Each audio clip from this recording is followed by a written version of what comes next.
Alors là, je suis avec monsieur Henri Dumatret de chez Voici à bord de ce nouveau Volkswagen Touran génération 2. On n'a pas l'impression comme ça forcément en le regardant de l'extérieur que c'est une deuxième génération 100% nouvelle. Pourtant, il est effectivement 100% nouveau. Il est plus long que le précédent, 13 cm. On nous a expliqué que l'empattement avait été rallongé, ce qui donne plus de place à l'intérieur, et c'est pas faux. Il est plus habitable, il est également un petit peu plus large, donc on a une bonne sensation d'espace qui est accentuée avec ce très joli toit panoramique. Henri, alors là on est à bord de la version essence 150 chevaux TSI, boîte DSG, etc. Donc une version déjà assez haut de gamme en finition Cara. Qu'est-ce que tu as pensé de cette voiture? Bah, la première chose qui m'a frappé, moi, c'est assez confortable en fait. C'est vraiment on est bien assis, on est coincé dans les sièges.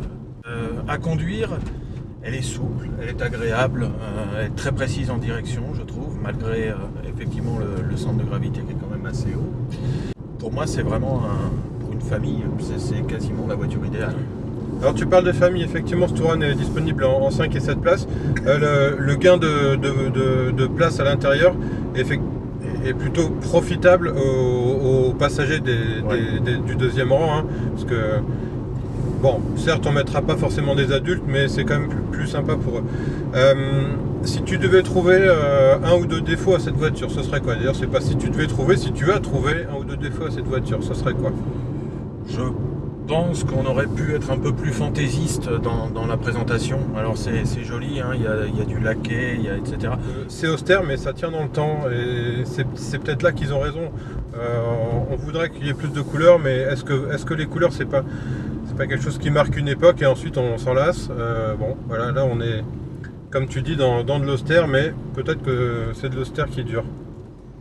Oui, tout à fait. Et puis l'autre point, je trouve, qui pourrait être un point négatif, c'est qu'effectivement l'écran pour moi est un petit peu petit.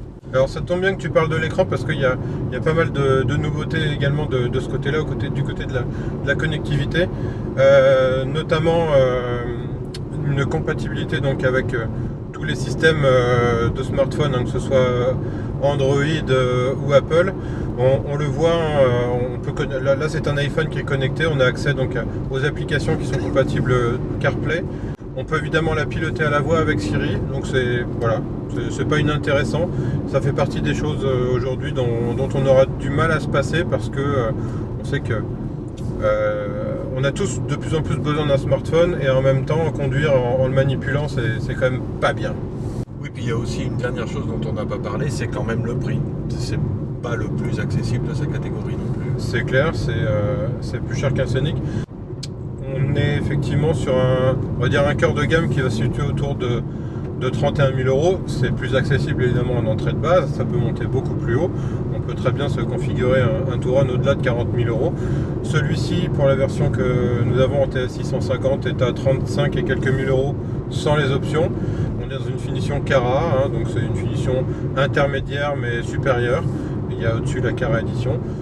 Donc voilà, c'est effectivement pas le plus accessible. Est-ce que ça va le desservir? Pas sûr, je pense qu'il y a les fans de VV qui ont confiance en la marque, c'est pas excessif pour eux. Et puis ceux qui préfèrent peut-être un véhicule un peu moins bien fini, un peu moins haut de gamme, pourront prendre à d'autres marques tout simplement. Un C4 ou un Scénic Par exemple. Merci Henri.